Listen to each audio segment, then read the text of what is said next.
భారత్ పాక్ మధ్య ఇప్పుడు పచ్చగడ్డి వేస్తే భగ్గుమనే పరిస్థితి నెలకొంది. ఇప్పటికే రెండు దేశాల మధ్య తీవ్ర ఉద్రిక్తతలు నెలకొనగా తాజాగా పహల్గాం ఉగ్రదాడితో అవి తారస్థాయికి చేరుకున్నాయి.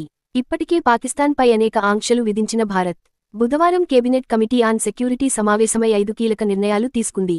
అందులో సింధు జలాల పంపిణీ ఆపడం, పాక్వాసులకు వీసాల రద్దు, అట్టారీ సరిహద్దు మూసివేత, భారత్లోని పాక్ అధికారుల తొలగింపు, ఇస్లామాబాద్లోని భారత అధికారులను వెనక్కి రప్పించడం వంటి కీలక నిర్ణయాలు తీసుకుంది. ఈ నిర్ణయాలకు ప్రతీకారంగా భారత్పై పాక్ కూడా అలాంటి నిర్ణయాలే తీసుకుంది. సిమ్లా ఒప్పందం రద్దు, భారత్తో వాణిజ్య సంబంధాలు తెంచుకోవడం, పాక్ ఎయిర్స్పేస్ను భారత్ ఉపయోగించుకోకుండా అడ్డుకోవడం, భారతీయులకు సార్క్ వీసాలు రద్దు, ఇస్లామాబాద్లోని భారత దౌత్య అధికారుల తగ్గింపు సహా పలు నిర్ణయాలు తీసుకుంది. ఈ క్రమంలోనే రెండు దేశాల మధ్య యుద్ధవాతావరణం నెలకొంది.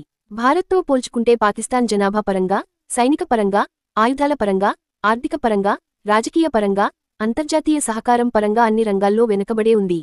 ఇప్పటికే అడుక్కుతినే స్థాయిలో ఉన్న పాకిస్తాన్ భారత్తో యుద్ధం వస్తే ఇంకా పాతాళానికి పడిపోతుందనే విషయానికి తెలిసినా ఆ దేశం కవ్వింపు చర్యలకు దిగుతూనే ఉంది.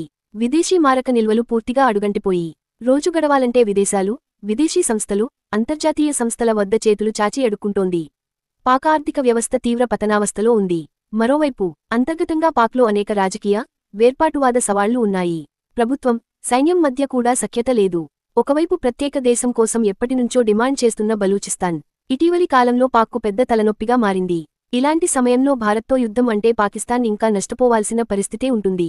మరోవైపు సైనిక పరంగా, ఆయుధాల పరంగా, రక్షణ శాఖ బడ్జెట్ పరంగా చూస్తే భారత్తో అసలు పాకిస్తాన్ పోటీపడే స్థితిలో కూడా లేదు.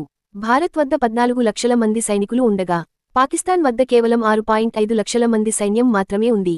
ఇక రిజర్వ్ ఫోర్స్లు భారత్ వద్ద 11 లక్షలు ఉండగా పాకిస్తాన్కు కేవలం 5 లక్షలు మాత్రమే ఉంది.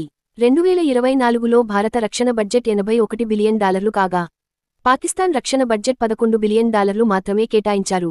ఫైటర్ జెట్లు సుఖోయ్ -30 ఎంకే, రఫేల్ భారత్ వద్ద 600 కంటే ఎక్కువ ఉండగా పాకిస్తాన్ వద్ద 350, జైఫ్ -17, F-16, మిరాజ్ ఉన్నాయి. యుద్ధ ట్యాంకులు భారత్ వద్ద 4500కు పైగా ఉండగా పాక్ వద్ద కేవలం 2400 మాత్రమే ఉన్నాయి.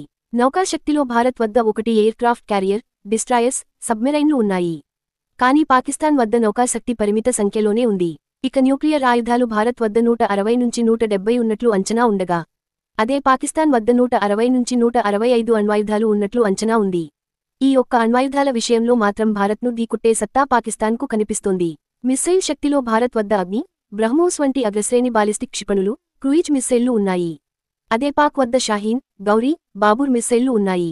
భారత్ పాక్ యుద్ధానికి అవకాశం ఉందా అనే విషయానికి వస్తే పహల్గాం ఉగ్రదాడిని భారత్ చాలా తీవ్రంగా పరిగణిస్తోంది. అంతేకాకుండా ఈ దాడి చేసిన ఉగ్రవాదులు ఎక్కడ ఉన్నా తీసుకువచ్చి మట్టిలో కలిపేస్తామని స్వయంగా ప్రధానమంత్రి నరేంద్ర మోదీ తీవ్ర హెచ్చరికలు చేశారు. కేంద్ర మంత్రులు అమిత్ షా, రాజ్నాథ్ సింగ్ కూడా ఇలాగే తీవ్రంగా స్పందించారు. నేరుగా యుద్ధమార్గాన్నే ఎంచుకోకుండా భారత్ పలు దౌత్య, ఆర్థిక పరంగా చర్యలు తీసుకుంటోంది. అయితే యుద్ధం విషయంలో భారత్ పెట్టుకున్న రూల్ మాత్రం ఎన్నటికీ మారదు. మొదట ప్రత్యర్థి దాడి చేస్తేనే దానికి ప్రతిస్పందించడం తప్ప భారత్ ఎన్నడూ మొదట యుద్ధానికి కాలు దువ్వదు. ప్రస్తుతం ఇరు దేశాల సరిహద్దుల వద్ద పర్యవేక్షణ పెరిగినా, సైన్యం, ఆయుధాలను మోహరించినా యుద్ధం జరగడం అనేది చివరి పరిష్కారంగా మాత్రమే రెండు దేశాలు భావిస్తున్నాయి. ఎందుకంటే ఒకసారి యుద్ధం గనక ప్రారంభమైతే రెండు దేశాలు తీవ్రంగా నష్టపోవాల్సి వస్తుంది. సైనిక పరంగా పాక్ కంటే అత్యంత బలంగా ఉన్న భారత్ పాక్ కవ్విస్తే తప్ప యుద్ధభూమిలో అడుగుపెట్టదు.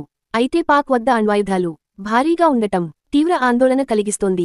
ఒకసారి అణ్వాయుధాలు ప్రయోగిస్తే దానివల్ల కలిగే నష్టం ఊహించడం కూడా చాలా కష్టంగా ఉంటుంది.